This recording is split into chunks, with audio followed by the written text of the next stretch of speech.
에베소서 6장 1절에서 4절까지의 말씀 다 같이 합독하도록 하겠습니다. 자녀들아, 주 안에서 너의 부모에게 순종하라. 이것이 옳으니라. 내 아버지와 어머니를 공경하라. 이것은 약속이 있는 첫 계명이니 이로써 내가 잘되고 땅에서 장수하리라. 또 아비들아, 너희 자녀를 노엽게 하지 말고 오직 주의 교훈과 훈계로 양육하라. 아멘. 오늘은 지난번 강의 주제인 남편과 아내의 관계에 이어서 부모와 자녀의 관계에 대해서 부모와 자녀의 관계가 예수 그리스도 안에서 어떻게 변화되어야만 하는 것인가에 대해서 말씀을 증거하고자 합니다. 그런데 사도 바울께서 부부 관계를 먼저 언급한 후에 부모와 자녀의 관계를 언급하고 있는 순서에 우리가 유의해야 될 필요가 있습니다. 이것은 남편과 아내가 부부가 행복하지 못하면 부모님을 행복하게 해드릴 수 없고, 부부가 행복하지 못하면 자녀들이 행복하기 어렵기 때문이라는 의미 아니겠습니까? 그렇다면 부부 관계는 부모님께 대한 효도의 필수적인 조건이라고 할 수 있고, 부부 관계는 자녀 양육의 핵심적인 요소라고 할 수 있을 것입니다.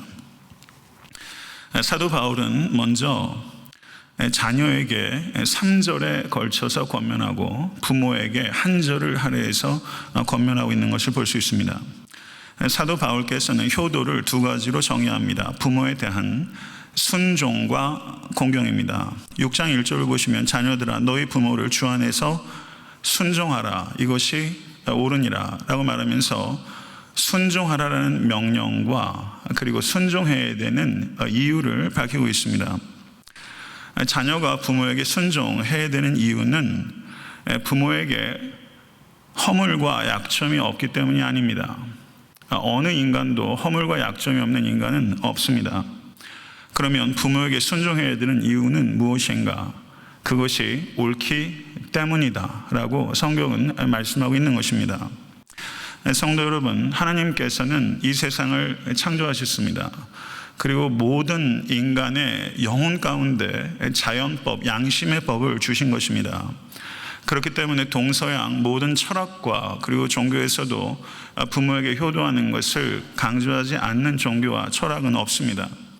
인간의 마땅한 도리인 것입니다. 그렇지만 성경에서 말하는 효도의 의미와 다른 제종교와 철학이 갖고 있는 효도의 근간은 매우 중요한 차이가 있다는 것을 우리가 봐야 됩니다. 그것은 주 안에서 en curio, in the Lord, 주 안에서 순종하라는 것입니다. 이것이 기독교와 다른 제종교와 철학이 가지고 있는 근본적인 차이입니다.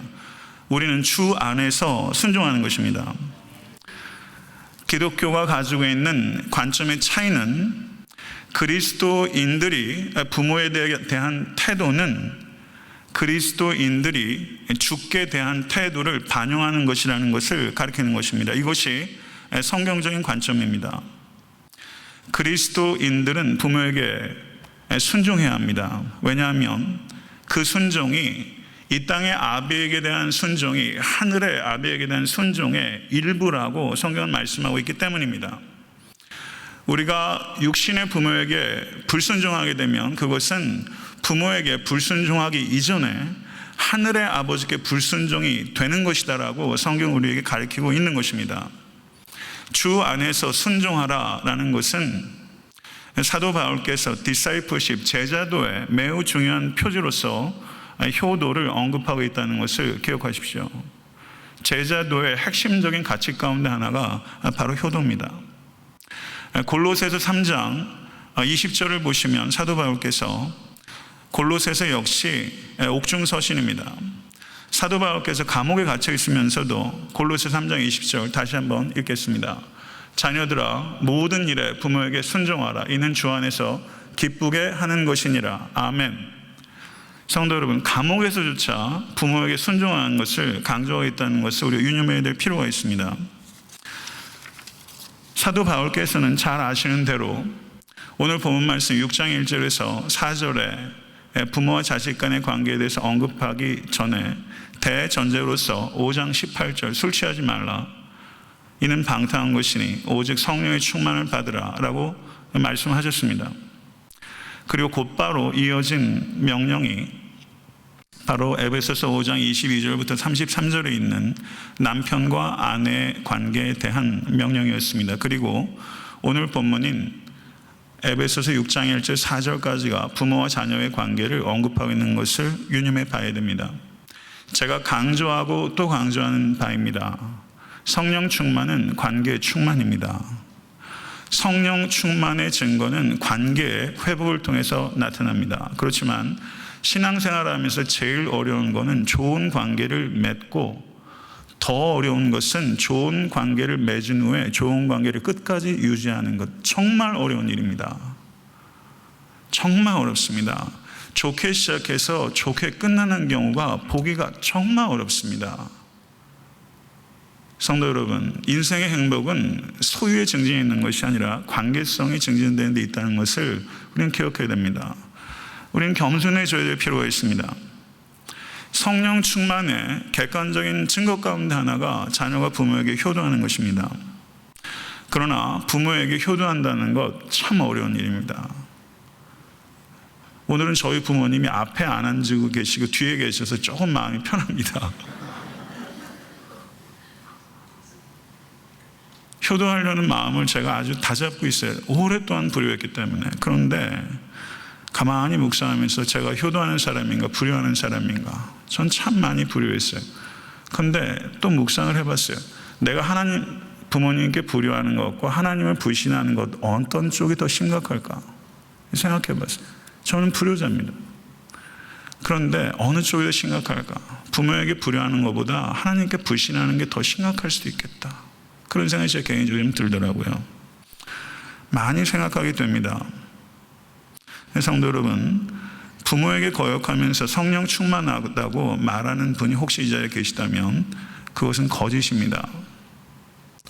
성령 충만하다면 부모에게 효도하려는 최선의 태도를 가져야 됩니다.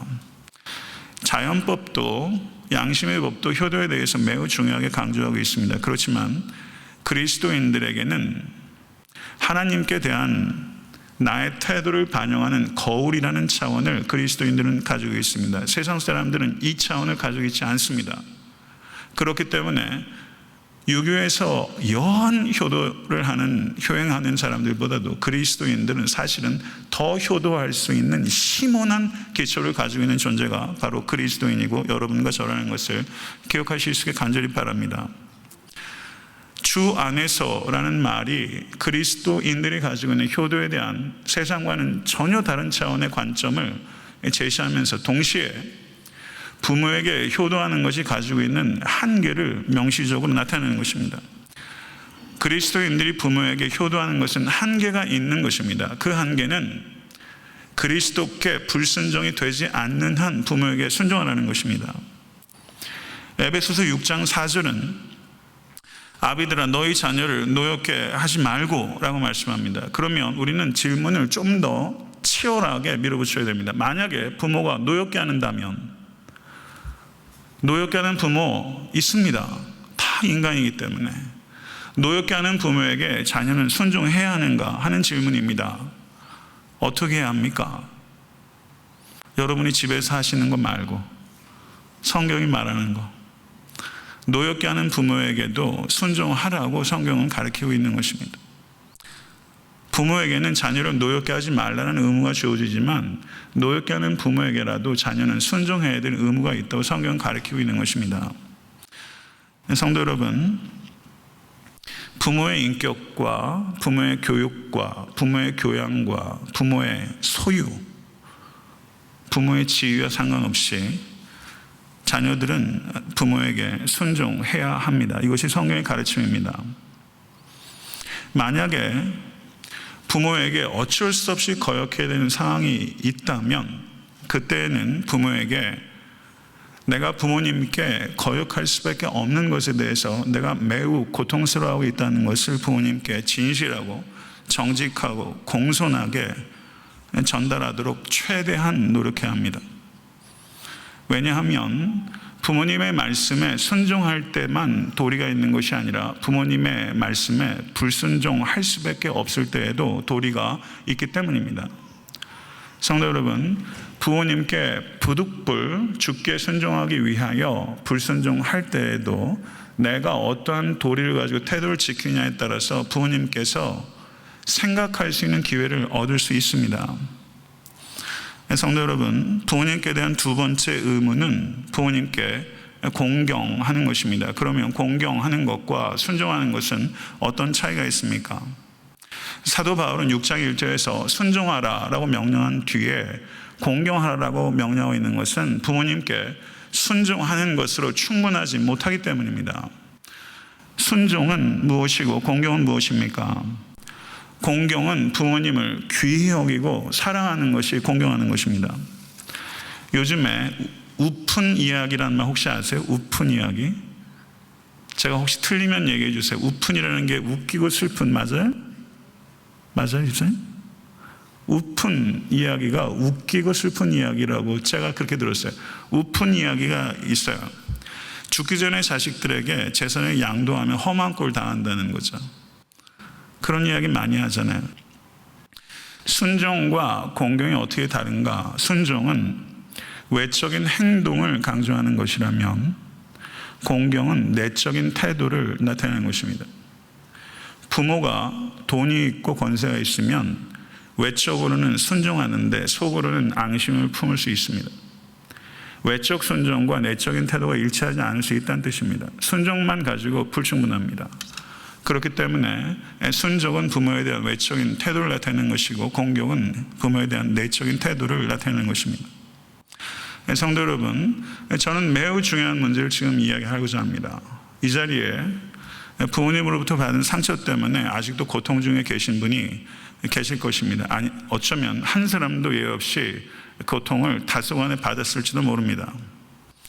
저는 이 시간 혹시 그 상처 때문에 아직도 매우 심대하게 고통 가운데 계시다면 부모로부터 받은 상처, 오늘 우리 주 예수 그리스도로 말미암아 위로를 얻으실 수 있게 될 간절히 축원합니다. 잘 아시는 대로 야곱은 4명의 아내를 두었습니다. 야곱의 편애는 대단합니다. 저한테 성도님들이 제일 많이 묻는 질문이 뭔지 아세요? 셋 중에 누가 제일 예쁘냐요? 누구를 편애하냐는 거죠. 그래, 편애 안 한다고. 근데 저희 집사람은 셋째가 이쁘대요. 야곱의 편애가 대단합니다. 요셉이 왜 애굽에 팔려갔습니까? 형들 때문입니까? 아닙니다. 근원적인 이유는 야곱의 편애 때문입니다. 루벤이 서모를 겁탈했습니다. 서모 비라를 겁탈했습니다. 서모 비라가 겁탈할 만큼 매력적이었겠습니까? 비라를 연모해서 겁탈했겠습니까? 아닙니다. 아비를 증오했기 때문에 겁탈한 겁니다. 성도 여러분, 이 비라가 누굽니까? 라헬의 종이었습니다. 야곱이 라헬을 극도로 편애했기 때문에 라헬이 죽은 다음에 그 총애가 혹시나 라헬의 여종 비라에게로 옮겨갈까 봐 르우벤이 장자로서 정치적인 어떤 의도를 가지고 매우 의도적으로 서모를 겁탈해 버렸습니다. 이 행위로 말미암아 야곱과 르우벤의 관계는 완전히 깨진 겁니다. 그런데 문제가 간단치 않습니다. 비라의 소생이 누굽니까? 성경 퀴즈 한번 할까요? 비라의 소생 둘. 단과 납달리. 단과 납달리와 이 르우벤의 관계는 어떻게 됐을까요? 아마 죽이고 싶었을 겁니다. 이런 콩가루 집안이 어디 있습니까? 이 정도 되면은 갈 때까지 다 간 겁니다. 부모 자식 간의 관계 끝난 거예요. 형제들 간의 관계 끝난 거예요. 더 이상 악한 경우를 상상하기조차 어려울 만큼 야곱의 가족들은 완전히 깨진 겁니다. 그런데 사람이 이 정도 일을 겪었으면 편애하지 말아야죠. 근데 야곱이 요셉을 편애했던 그 편애가 고스란히 베냐민에게 가요. 사람이 배우기 참 어렵습니다. 고쳐지기 어려워요. 그 편애가 고스란히 베냐민에게 넘어가요. 그런데 창세기 44장 18절에서부터 34절은 애굽의 총리 요셉이 자기의 형제라는 것을 아직 간파하지 못한 유다가 베냐민을 구명하기 위해서 요셉 앞에 간절하게 요청하는 창문의 글이 보여요. 거기에서 한번 주의 깊게 되게 가서 읽어보십시오. 창세기 44장 18절 34절에 유다가 아비라는 말을 무려 14번 합니다. 아비, 내 아비, 내 아비라고 계속 얘기를 해요. 14번이나. 야곱을 팔아버리자고 주도했던 사람이 누굽니까? 유다입니다. 야곱을 팔아버리자고 주도했던 사람이 유다인데 지금 왜 팔자고 했습니까? 요셉에 대한 편애 때문에 요셉을 팔자고 주도했던 사람인데 지금 야곱이 베냐민에 대한 편애가 극도로 심각한데도 이 유다는 아버지가 베냐민을 편애하시니 이 아이를 풀어주십시오라고 유다가 이야기하는 거예요. 예전에는 요셉에 대한 편애 때문에 요셉을 팔아버리는데 지금은 아버지가 베냐민을 편애하시니 베냐민을 풀어주십시오라고 유다가 얘기하고 있는 거예요.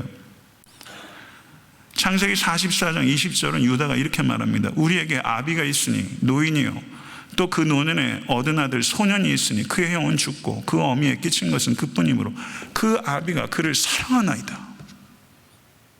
그 아비가 그를 사랑하나이다. 이전에 아비의 편애 때문에 혹독한 고통을 겪었던 유다가 지금은 아비의 편애를 수용할 뿐만 아니라 아비의 편애 때문에 애굽의 총리에게 자비를 구하고 더 사랑받는 베냐민을 위해서 아비가 덜 사랑하는 나를 대신 잡으십시오. 이게 유다의 얘기예요. 성도 여러분, 아비가 더 사랑하는 자식이 처아입니다. 아비는 저를 덜 사랑합니다. 그러니 대신 저를 종으로 삼아 주십시오. 이게 유다의 얘기예요.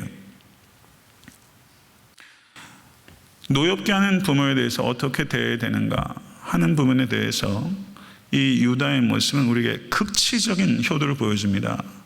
성도 여러분, 세상 사람들은 기독교는 제사 안 지낸다고 기독교가 아주 훈훈해 예의도 없는 종교인 줄 알아요. 유다 얘기하세요. 기독교는 세상에서 얘기하는 효도와는 전혀 다른 심대한 차원을 가지고 있는 종교입니다. 전혀 변하지 않는 부모를 어떻게 자식이 대해야 되는가 하는 것을 유다를 통해서 배우는 거예요. 성도 여러분, 성경적인 지식이 생기면 우리의 삶이 아주 조금씩 변하기 시작하는 거예요. 아주 조금씩. 디렉션이 잡히기 때문에. 그러면 우리의 질문은 도대체 유다가 어떻게 저렇게 변했나 하는 문제입니다. 언제 변한 겁니까? 유다가 왜 이렇게 변했어요? 며느리 다말과의 사건 때문입니다. 다말과의 사건을 통해서 다말을 자기가 관계를 맺었던 그 여인이 며느리한 사실을 모르고서 그 징벌을 가하려고 했다가 자기가 내 며느리가 옳도다라고 말하면서 자기의 죄에 대해서 유다가 고백하지 않습니까? 완고했던 유다가 변했어요. 자신의 죄를 깨달았어요. 자신의 죄를 깨달으면 은혜가 찾아와요. 은혜가 찾아오면 아버지의 편애가 편애하시는 아버지가 불쌍해지고 편애에 대해서 전혀 다르게 해석을 할 수 있게 되는 거예요. 은혜는 신비한 것입니다. 성도 여러분, 우리가 육체의 부모님께 받은 상처가 아직도 마치 맨살에 뿌려놓은 소금같이 여러분에게 고통을 주고 있다면 하늘의 아버지께서 나에게 주시는 놀라운 사랑의 은혜를 깊이 경험하십시오. 하늘의 아버지의 사랑으로 완전히 여러분들이 사로잡히게 되면 이 땅의 아비에게 받은 상처, 성도 여러분, 불평하지 않고 미워하지 않을 수 있게 되고 그리고 불쌍히 여기는 마음을 가질 수 있게 되는 것입니다. 이게 은혜의 능력입니다. 성도 여러분, 부모에게 받은 상처에 아직도 연연하고 계시다면 나를 구원하시기 위해서 독생자를 아낌없이 버리신 십자가의 상처를 연상하십시오. 그러면 이길 수 있습니다. 부모가 이미 이 세상뿐이 아니신데도 불구하고 부모에 대한 원망을 버리지 못하는 사람들이 있어요. 안타깝습니다. 보면요. 성도 여러분, 십자가의 사랑 깊이 묵상하시면 여한 아픔과 상처도 치유받을 수 있습니다. 모쪼록 이 저녁에 그러한 치유가 여러분과 또 저에게 모두에게 임할 수 있게 되기를 간절히 바랍니다. 4절은 자녀에 대한 부모의 의무를 기록하고 있습니다. 이 자리에 계신 성도인들 가운데 보니까 청년들도 있어요. 아직 자녀가 없는 청년들도 있습니다. 그리고 그 중에는 이미 자녀 교육은 다 마치신 분들도 있어요. 그러면 자녀 양육에 대해서 다소간에 무관심한, 나하고는 별로 관계가 없는 주제로 생각하실 수 있습니다. 그렇지 않습니다. 자녀를 어떻게 양육할 것인가 하는 것은 제자를 어떻게 양육할 것인가 하는 문제이기 때문에 자녀 양육의 방법은 곧바로 제자도의 원리입니다. 그렇기 때문에 결코 무관한 주제가 아니라 매우 중요한 주제입니다. 그러나 자녀 교육의 중요성에 대해서 한 사람도 예외 없이 인정하지만 자녀 교육에 성공하는 것은 지극히 어렵습니다. 사무엘이 늙었을 때 사무엘의 아들들 둘이 있습니다. 누굽니까? 요엘과 아비야라는 두 명의 아들들이 있었습니다. 브엘세바에서 사사로 일하도록 명령을 받았습니다. 그런 요엘은 여호와는 하나님이시다라는 뜻의 이름이고, 아비야는 여호와는 나의 아버지이시다라는 뜻의 이름입니다. 매우 성경적인 의미로 사무엘이 지은 것입니다. 그러나 아비의 기대를 어긋나서 이 두 아들들이 이익을 취하고 뇌물을 취하고 판결을 굽게 하는 최악의 행위를 범했습니다. 그래서 사무엘이 나이가 늙어왔을 때 이스라엘 백성들이 사무엘에게 와서 선지자님, 이 두 아들들의 행태를 보십시오 라고 탄원했을 때 사무엘이 즉각적으로 그 두 아들들을 해임하고 고향으로 낙향시켰습니다. 엘리의 자식들도 문제였지만 사무엘의 자식들도 문제였어요. 그러니 자녀 교육처럼 부모를 겸손케 하고 기독케 하는 존재가 없어요. 사무엘의 자식들도 이렇게 부모의 기대와 부모의 모습과는 다르게 튈 수 있다는 거예요. 자녀 교육 참 어렵습니다. 제가 이런 말을 하기엔 조금 쑥스러움이 있다는 거 아시죠? 한 20년만 더 기다리면 그때는 좀 뭔가 좀 살이 붙겠죠. 애틀란타에 그 조선일보 기자로 계셨던 분이 조숙희 기자라는 분이 계세요. 그분이 종종 취재로 오셔가지고 개인적으로 아는데 그분이 책을 썼어요. 혹시 아시는 분 있는지 모르겠는데 책 제목이 참 좋아요. 저를 한번 따라하세요. 엄마가 변해서 내가 변했어요. 이 책 제목이 엄마가 변해서 내가 변했어요. 저는 간증집은 사본 적이 없어요. 근데 제가 어제 이 책을 샀어요. 근데 이분이 한국에 지금 가셔서 다시 역이민을 하셨어요. 그래가지고 이 책이 베스트셀러로 지금 기독교계뿐만 아니라 그냥 교보문고에서도 굉장히 잘 팔리는 책으로 많은 사람들의 관심을 받고 왕성한 활동을 하고 계신 것 같아요. 제가 좀 읽어보니까 필력이 대단하지 않아요. 신학적 깊이 없습니다. 교육학적 내공, 제가 볼 땐 깊이가 대단하지 않아요. 그런데 이 책이 저한테는 상당히 매력적이었어요. 뭐라고 시작을 하고 있냐면 내 이야기를 책으로 엮으라니, 하나님께서 그런 영감을 계속 주셨대요. 내 이야기를 책으로 엮으라니, 설사 그것이 가능하다 할지라도 그 책이 왜 쓰여져야 되지? 스스로가 그 의미를 못 찾는 거예요. 그렇게 썼어요. 꼭 쓰여져야 하는 의미가 있단 말인가? 어떤 저자가 그렇게 서문에 쓰겠어요? 전 그 솔직함이 마음에 들었어요. 그 책은 자녀 양육을 해서 소위 말해서 성공 스토리나 혹은 기적 이야기가 거기에 없습니다. 전혀 그런 얘기가 아니에요. 사망의 음침한 골짜기를 내 자식이 통과하고 있는데 내가 그것을 몰랐다는 것에 대한 어머니의 회개의 눈물이 거기 있더라고요. 그렇기 때문에 우리 모두의 이야기인 거예요. 거기에서 이렇게 질문해요. 도대체 양가 어른들이 대대로 기독교 집안이고 신앙의 가족들 속에서 신앙생활을 해온 내 아들이 왜 믿음이 자라지 못하는 걸까? 이게 어머니의 기도 제목이었어요. 책에서 그 내용을 다루고 있습니다. 그러고서 깨닫게 된 것이 내 자신이 성령의 인도하심에 따라 회개 회개한 후에야 아들에 대한 집착을 비로소 놓을 수 있었다. 평범한 얘기죠. 회개한 후에야 아들에 대한 집착을 놓을 수 있었다. 근데 아들이 고백을 이렇게 하는 거예요. 전에는 엄마가 교회 가! 하고 소리 지르거나 예배 중에 졸지 마! 라고 소리를 지르면 아무 느낌이 없었대요. 여러분 집에 자녀들이 한번 생각해 보세요. 그런데 엄마가 성령님에 이끌려 변화돼가는 모습을 보고서 나도 변화되고 싶어졌어요. 이게 아들의 고백이에요. 엄마가 변해서 나도 변했어요. 이게 아들의 얘기입니다. 그래서 책 제목이 엄마가 변해서 아들이 변했어요. 이 책 제목이에요. 조숙회 기자가 부모들이 자녀들의 구원을 위해서 해야 할 일은 하나님 아버지가 베풀어 주신 무조건적인 사랑을 경험케 하는 통로로 쓰임받는 것이며, 먼저 부모가 성령님에 힘입어 변화될 때 자녀들이 부모를 통해서 하나님의 사랑을 받아들이고 믿게 됩니다. 성도 여러분, 하나님께서 우리를 무조건적으로 사랑하십니다. 믿으십니까? 하나님께서 우리를 무조건적으로 사랑하신다는 그 사랑을 우리 자식들이 경험할 수 있는 최고의 가능성은 어디에 있습니까? 부모에게 있습니다. 부모의 사랑을 통해서 우리 자녀들은 하나님의 무조건적인 사랑을 경험할 수 있어야 합니다. 거기서 그 사랑을 경험하지 못하면 어디에서 경험할 수 있습니까? 목사입니까? 목사가 하나님의 무조건적인 사랑을 나타내는 목회자 만나기 쉽습니까? 목회자 교회가 커지면 커질수록 그렇게 1대1의 깊은 관계성을 상황적으로도 어렵잖아요. 부모로부터 하나님의 무조건적인 사랑을 우리 자식이, 내 자식이 경험하지 못하면 도대체 어디에서 경험할 수 있습니까? 이것을 우리가 깊이 생각하실 수 간절히 바랍니다. 부모의 생각이 바뀌어야 내 자식이 바뀝니다.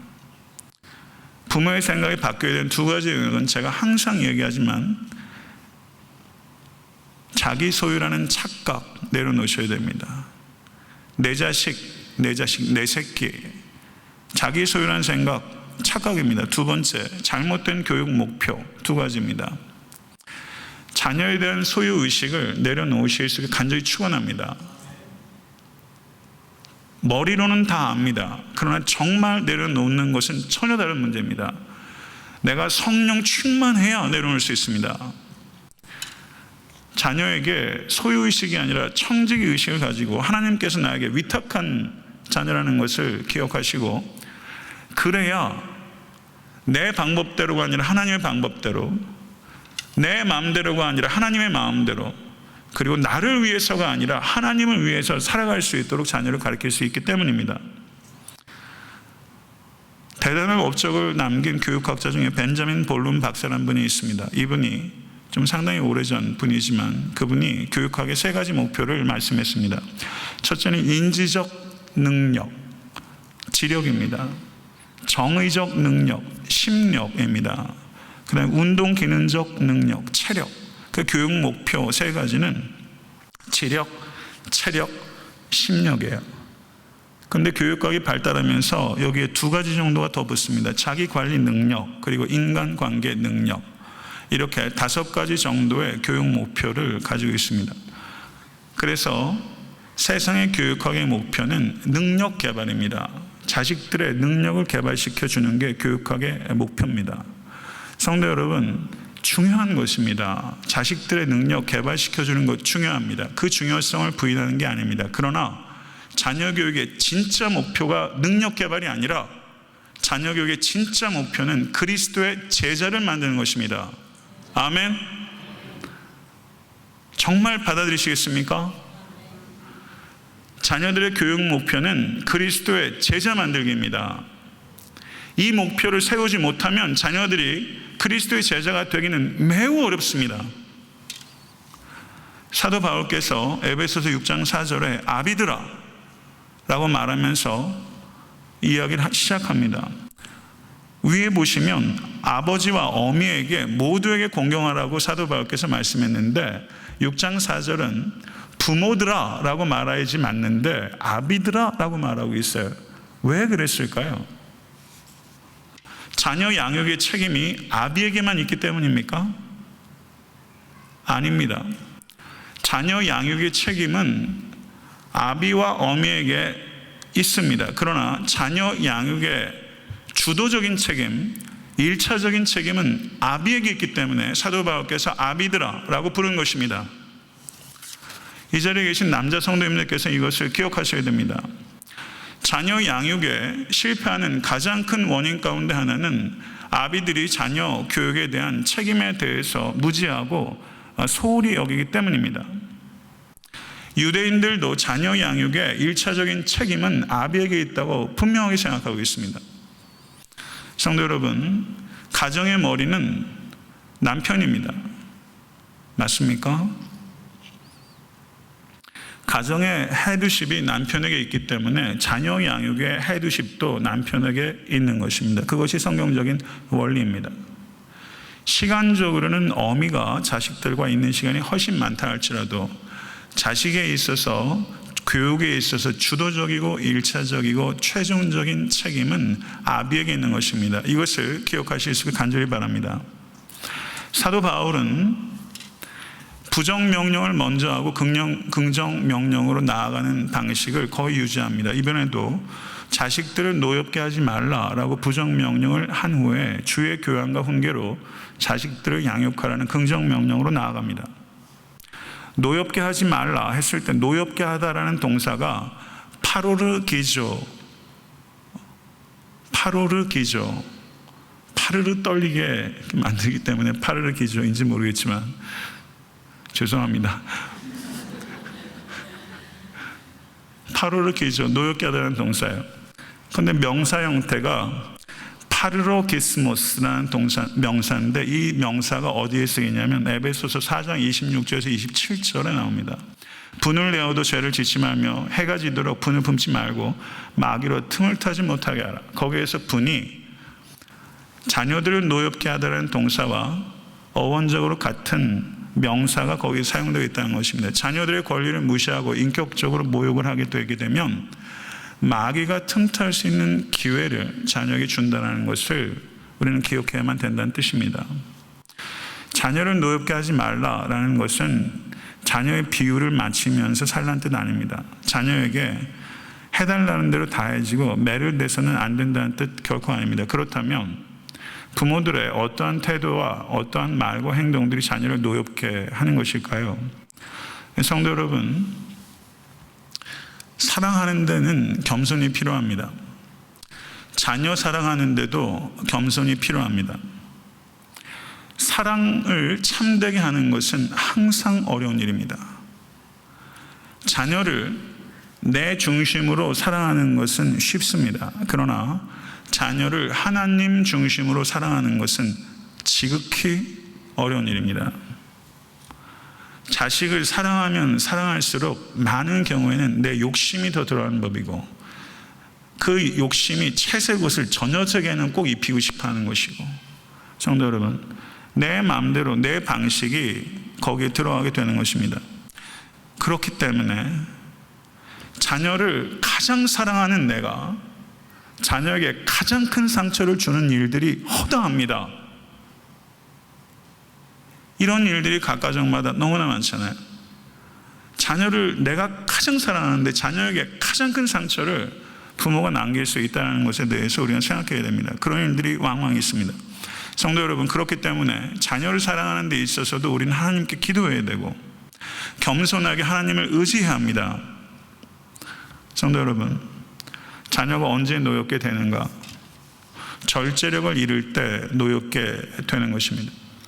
술 취하는 것과 성령에 취하는 것을 사도 바울께서 5장 18절에 대전제로 제시한 것은 계속해서 이 두 가지를 비유적으로 생각하는 것이 상황들을 명확하게 이해할 수 있기 때문입니다. 술 취한 사람의 특징은 뭐냐면 두 가지입니다. 과도하게 통제하거나 통제 자체를 하지 않거나. 술 취한 사람은 그렇습니다. 부모를 훈육할 때 성령에 취해서 아이를 가르치지 않고 술 취한처럼 하게 되면 자기 격정에 사로잡혀서 통제력을 잃게 됩니다. 그렇게 되는 것이 자녀를 노엽게 하는 것입니다. 성도 여러분, 성도님들께서 자녀에게 가르친 다음에 자녀가 노여움을 느낀다면 성도님들께서 가르치는 것은 학대입니다. 성도님들께서 가르친 다음에 자녀들이 부모에 대해서 존경하는 마음을 지킬 수 있다면 그건 바른 징계가 된 것입니다. 자녀들에게 중요한 것은 내 부모가 지금 나에게 하는 말씀과 행동이 기분에 따라서 이루어지는 훈육이 아니라는 것을 자녀들이 깨닫게 되면 그 징계가 때로 매섭고 날카롭다 할지라도 부모에 대한 사랑과 존경을 유지할 수 있습니다. 절제력을 가질 수 있는 여러분과 제가 될 수 있기를 간절히 바랍니다. 두 번째는 일관성을 잃을 때 자녀들을 노엽게 합니다. 똑같은 상황에서 어떨 때는 너그럽고 똑같은 상황에서 어떨 때는 화를 불같이 냅니다. 술 취한 사람의 특징이 딱 그렇습니다. 술 취한 사람의 특징은 예측 불허입니다. 성령에 취한 사람의 특징은 일관성입니다. 제가 항상 말씀드리지만 교회 사역을 하는 데 있어서도 중요한 것은 저는 엑셀런스로 생각하지 않습니다. 컨시스턴시입니다. 일관성에 성령에 취한 사람은 일관된 것입니다. 일관된 사람이 잘하는 사람보다 훨씬 미덥습니다. 성도 여러분, 부모가 제가 그런 말씀 종종 드리죠. 앞에서는 그 사람 친절하게 대하고 뒤에서 똑같은 사람을 자녀 앞에서 욕을 해요. 자녀가 그걸 다 보는 거예요. 아버지가 목사님 앞에서는 목사님 칭찬하고 집에서는 목사님 욕하고 부모가 말이 바뀌어요. 지금 웃으시는 분 조금 의심해야 되는 거 아닙니까? 부모의 말이 상황에 따라서 계속 바뀌어요. 말과 행동이 달라져요. 교회 안에서의 부모의 모습과 집에서의 부모의 모습이 너무 달라요. 제가 말씀을 묵상하면서 제 위선 때문에 제일 고통당할 사람이 누굴까 생각해봤더니 제 자식들이더라고요. 제가 그래서 오늘 그런 생각했어요. 내가 최소한 고민하는 위선자로는 비춰야 되겠다. 우리 아버지가 조금 위선이 좀 덜해지는구나. 제가 설교하면서 제일 뒤통수가 따끔따끔한 게 누구였어요? 제 자식들이 크게 되면 걔예요. 그 아이들입니다. 성도 여러분, 이 자리에서 위선자 아닌 사람 한 사람도 없죠. 그렇지만 고민하는 위선자, 기도하는 위선자, 더 나아지는 위선자 되실 수 있기를 간절히 바랍니다. 셋째는 합리성을 잃을 때 자녀들이 노엽게 됩니다. 예단하고 속단하는 일들로 인해서 나중에 부끄러움 당한 일들이 얼마나 많은지 몰라요. 자식들의 여러 가지 일들에 대해서도 예단하고 속단하게 됩니다. 평소에는 안 그러는데 중요한 때는 이게 그렇게 페이션스가 없어요. 꼭 그렇게 돼요. 자녀들에게 그 상황에 대해서 아비나 어미가 봤을 때 이 상황이 도대체 말이 안 되는데 그 상황 가운데 이 자녀에게 기회를 주는 거예요. 왜 이렇게 된 거냐라고 설명할 수 있는 기회를 줘야 됩니다. 그런데 그 기회를 주기가 어려울 때가 있어요. 그러면 문제가 커지는 겁니다. 그러면 자녀에게 기회를 줘요. 왜 이렇게 된 거니? 물어봅니다. 그러면 자녀가 얘기를 하겠죠. 정직하게 말을 할 수도 있고 거짓말을 할 수도 있습니다. 그러면 아이에게 설명할 수 있는 기회를 줬는데 거짓말을 하게 되면 그 잘못된 행동 플러스 거짓말한 것까지 같이 혼을 내면 되는 것입니다. 그런데 설명할 수 있는 기회조차 주지 않게 되면 부모는 자녀에게 합리적으로 보이지 않고 강압적으로 보이게 됩니다. 자녀가 부모에게 합리적으로 자신의 입장을 설명할 수 있는 기회를 조리 있게 설명할 수 있는 기회를 갖지 못하면 조리 있게 자기의 입장을 개진할 수 있는 것을 자녀가 어디에서 배웁니까? 그리고 합리적인 판단을 발전시킬 수 있는 기회를 자녀들이 어디에서 얻습니까? 성도 여러분, 부모가 합리적이어야 자녀가 합리적일 수 있다는 것을 생각하십시오. 네 번째는 인격적이지 못할 때 자녀들을 노엽게 합니다. 아이들은 기계가 아닙니다. 저는 아직까지 세 자녀에게 내가 너희들 먹고 마시고 입고 옷 입게 해줄 때까지는 내 말 들어. 아직까지는 제가 그 얘기를 안 했어요. 왜냐하면 아직까지는 못 알아듣기 때문에. 이 집에 있을 때는 시장가 갈 때까지는 내 말 들어. 이렇게 얘기하잖아요. 오죽하면 그렇게 얘기를 하겠어요. 부모님들이 그냥 속에 열불이 나니까 에이 이놈의 자식, 이 집안에서 이 룰을 지켜, 이렇게 얘기하잖아요. 그런데 어른의 눈으로 볼 때는 맞는 말씀이죠. 그런데 어른의 눈으로 볼 게 아니라 자식의 눈으로 보려는 노력이 매우 필요하다는 거예요. 눈높이를 맞춘다는 거. 저를 한번 따라 하십시오. 양보할 수 있는 최대치까지 양보한다. 양보할 수 있는 최대치까지 양보하는 기본적인 태도가 돼야 돼요. 부모님과 자녀가 부모에게도 마찬가지로 야곱을 생각하세요. 유다와의 관계, 이 관계만 생각해 보세요. 그러면 여기에서 지속적으로 생각할 수 있는 경륜이 많이 나옵니다. 양보하신 최대치까지 유다는 양보한 거예요. 자식의 인격을 존중하고 최대치까지 양보하면 자식이 쉽게 변합니까? 안 변합니다. 안 변해요. 그런데 변할 수 있는 기회를 얻습니다. 인격적으로 자녀를 트윗하면 시간이 무척 오래 걸리지만 궁극적으로는 좋은 결과를 얻습니다. 성도 여러분, 항상 생각해야 될 것은 자녀에게 페이션스를 가지면서 나를 향한 하나님의 페이션스를 한번 생각해 보십시오. 그걸 생각하면 참 하나님 앞에서 드릴 말씀이 없어요.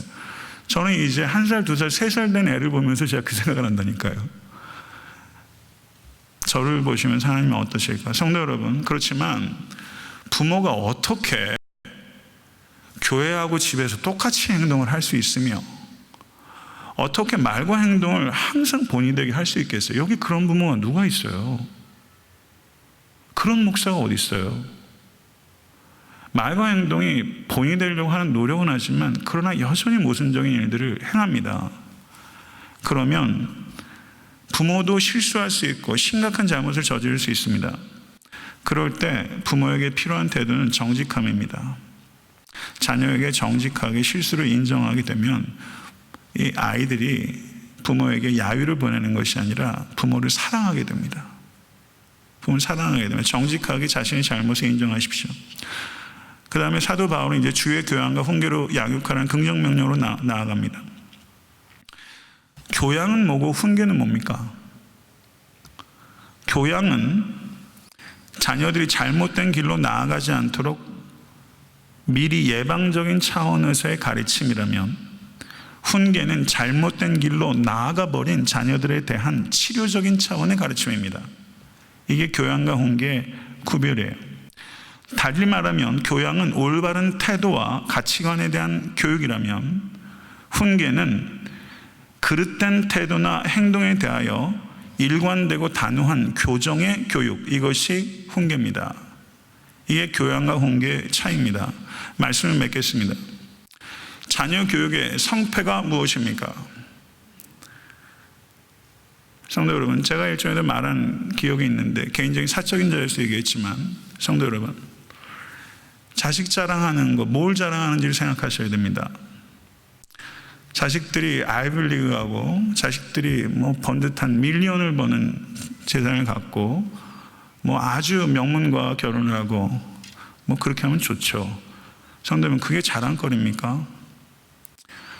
어떤 한 권사님 댁에 목사님이 방문을 했는데 아주 자식들이 잘 됐어요. 근데 권사님이 이 목사님께 한 얘기가, 우리 큰아들은 중생했는데 우리 둘째 아들은 중생하지 않았습니다. 자식 자랑 꽤나 하겠다고 예상하고 갔는데 이 권사님 입에서 전혀 다른 얘기가 나온 거예요. 큰아들은 중생인데 둘째 아들은 중생하지 않았습니다. 뭐가 중요한 것입니까? 성도 여러분, 인생에 있어서 정말 중요한 것은 예수 그리스도의 은혜를 우리 자녀들이 깨닫고 예수 그리스도와 사귀고 예수 그리스도를 닮고 예수 그리스도를 전하는 아들이 되는 것입니다. 이게 정말 중요한 것입니다. 이걸 정말 중요하다고 부모가 생각하지 않으면 자식을 이렇게 교육하기가 참으로 어려운 것입니다. 교육의 목표는 자식들이 부모를 의존하도록 키우는 것이 아니라 자식들이 그리스도를 의존하도록 키우는 것입니다. 그러면 부모가 먼저 그리스도께 의존해야 합니다. 이게 신앙교육의 첫걸음입니다. 신앙교육의 첫 번째 학교는 교회가 아니라 가정이고, 신앙교육의 첫 번째 교사는 교회 학교 선생이 아니라 부모입니다. 이것을 기억하셔야 됩니다. 그렇기 때문에 이 자리에 계신 청년들이 있지만 불신자와 결혼하는 것은 옳지 못합니다. 불신자인 생태로 결혼해서 예수도 믿고, 한쪽이 예수 믿고 불신자였는데 나중에 예수도 믿게 되는 경우가 있죠. 그렇지만 성도 여러분, 불신자와 결혼하게 되면 중대한 문제가 발생하게 되는데, 그게 뭐냐면 자녀 교육에 있어서 일치된 목표와 방법을 갖기가 어려워요. 불가능해요. 이거 조정하는데 얼마나 에너지 쓰시려고 그럽니까? 자녀를 예수 그리스도를 깨닫고 그리스도와 사귀고 그리스도를 본받고 그리스도를 위해 살고 하는 교육 목표를 믿지 않는 사람들이 받아들이는 게 10년이 걸리겠습니까? 20년이 걸리겠습니까? 결혼의 목표는 성도 여러분, 남편과 아내의 행복이 아닙니다. 결혼의 목표는 하나님 그리스도와 교회의 관계를 드러내는 것이 첫 번째 목표고, 두 번째 목표는 출산입니다. 출산이면 그 출산이 뭘 얘기하느냐? 정확히 말하면 예수 그리스도의 제자를 출산하는 게 결혼의 목표입니다. 요즘은 많은 사람들이 독신으로도 살고 결혼을 해도 자녀가 없는 경우들도 있습니다. 결혼의 목표는 육적 출산이 최고의 목표가 아니라 영적 출산이 최고의 목표입니다. 모든 사람들이 결혼해야 되는 것도 아니고 결혼한 사람들이 다 자녀를 낳아야 되는 것도 아닙니다. 그러나 결혼한 사람들은 반드시 영적으로 출산해야 됩니다. 모든 그리스도인들은 영적으로 출산해야 됩니다. 이것을 받아들이실 수 간절히 축원합니다. 아멘. 이거는 모든 그리스도인의 절대적인 소명입니다. 다만 이 자리에 계신 자녀들이 계신 그 부모님들, 영적 출산이 결혼의 중대한 두 가지 목표 가운데 하나라면, 내가 육적으로 출산한 딸은 내가 영적으로 출산할 수 있는 유일한 대상은 내 새끼예요. 이 아이들은 영적으로도 육적으로도 출산할 수 있는 유일한 대상이에요. 그렇기 때문에 자녀가 그만큼 중요한 것이라는 것입니다. 성도 여러분, 여러분의 가정이 이 두 가지가 겸비가 될 수 있게 간절히 축원합니다. 애타한테 섬기는 교회가 영적 출산이 활발한 교회 될 수 있기를 위해서 성도 여러분, 기도하고 또 기도하실 수 있게 간절히 바랍니다.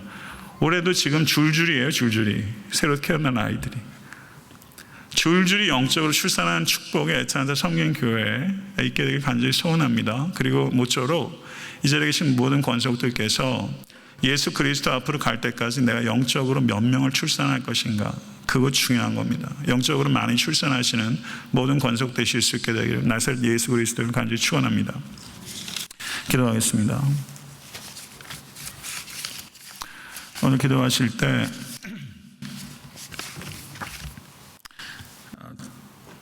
혹시 부모님으로부터 받은 상처 때문에 아직까지도 고통 가운데 계신 권속들이 계시다면, 성도 여러분, 그리스도의 하늘에 계신 아버지의 사랑으로 말미암아 부모님을 용서하지 못했던 것에 대해서 회개하실 수 있게 간절히 바라고, 살다 보면 사랑하고 효도하려고 해도 섭섭한 일들 많이 있죠. 마음에 있는 그런 작은 앙금들 이 시간 다 버려버릴 수 있고 더 효도한 일에 노력하실 수 있는 여러분과 제가 될 수 있게 되기를 간절히 바랍니다. 자녀를 어떻게 양육하고 계십니까? 내 소유라고 생각하고 계시지 않습니까? 내 방법대로 키우지는 않았습니까? 겸손하게 하나님 앞에 자녀 양육을 위해서 기도하시고 이 시간 성령 충만을 입어 부모인 내가 먼저 변화받을 수 있게 해달라고 기도하십시오. 내가 깨닫고 교양이 있고 또 신앙이 있다고 생각했는데도 불구하고 자녀 양육에 있어서 원치 않는 상처를 자녀들에게 많이 남기지 않으셨습니까? 그 상처 하나님께서 치유해달라고 말씀해 주시고, 또 교회에서 멀리 떠난 자녀들이 있다면 성도 여러분, 전 그런 묵상을 해봤습니다. 사무엘이 은퇴할 때 내가 기도를 쉬는 죄를 범치 않겠다고 했는데 그 기도의 큰 요소는 자신의 두 아들을 위한 기도였다고 생각합니다. 그 아들들이 어떻게 됐을까 하는 생각을 해봤어요. 자식 이기는 부모 없지만 부모 기도 이기는 자식 없습니다.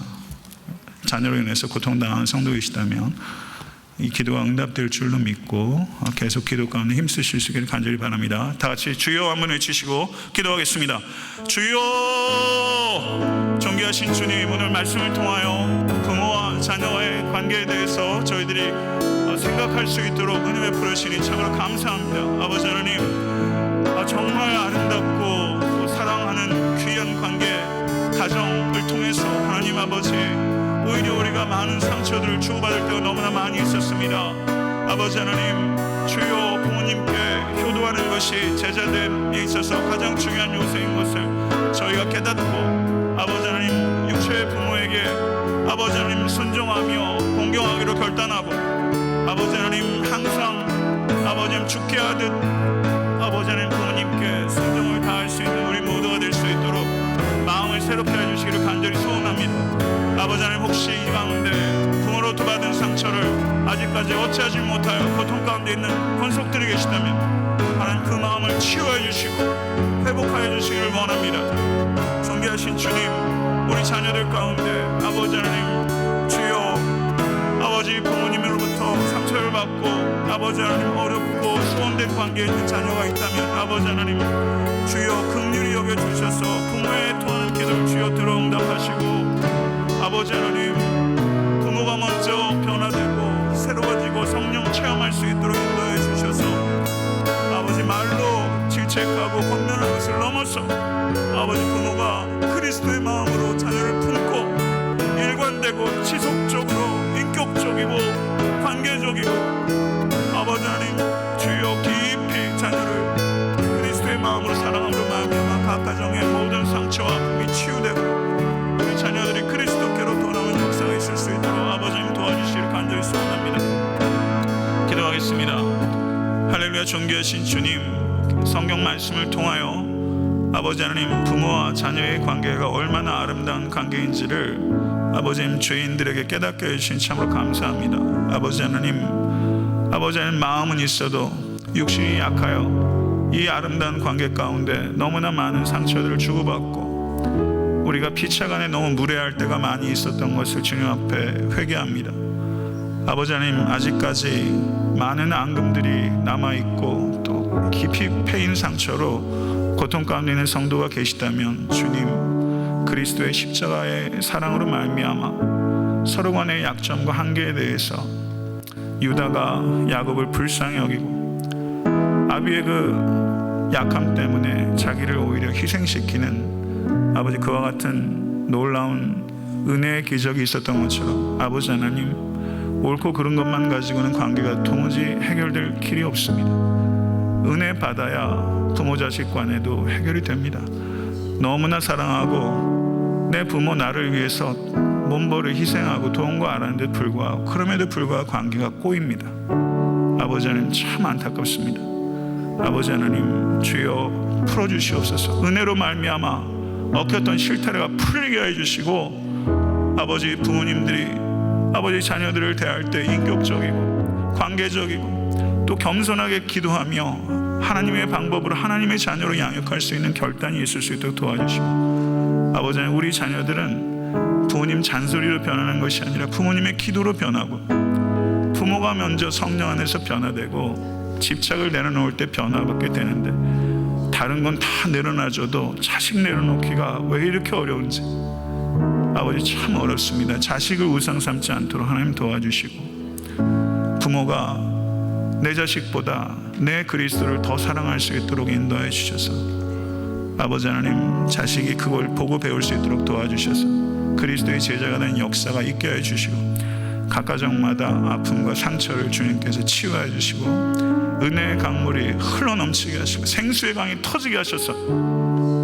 부모로부터 떠나 있고 그리스도로부터 떠나 있는 우리 자녀들이 주께 돌아오는 역사가 있게 될 줄로 믿습니다. 부모들의 마음을 위로해 주시고 회개의 영을 부어주시고 각 가정에 놀라운 치유의 역사가 있을 수 있도록 주의 역사에 주시옵소서. 예수 그리스도 이름으로 간절히 기도드렸사옵나이다. 아멘.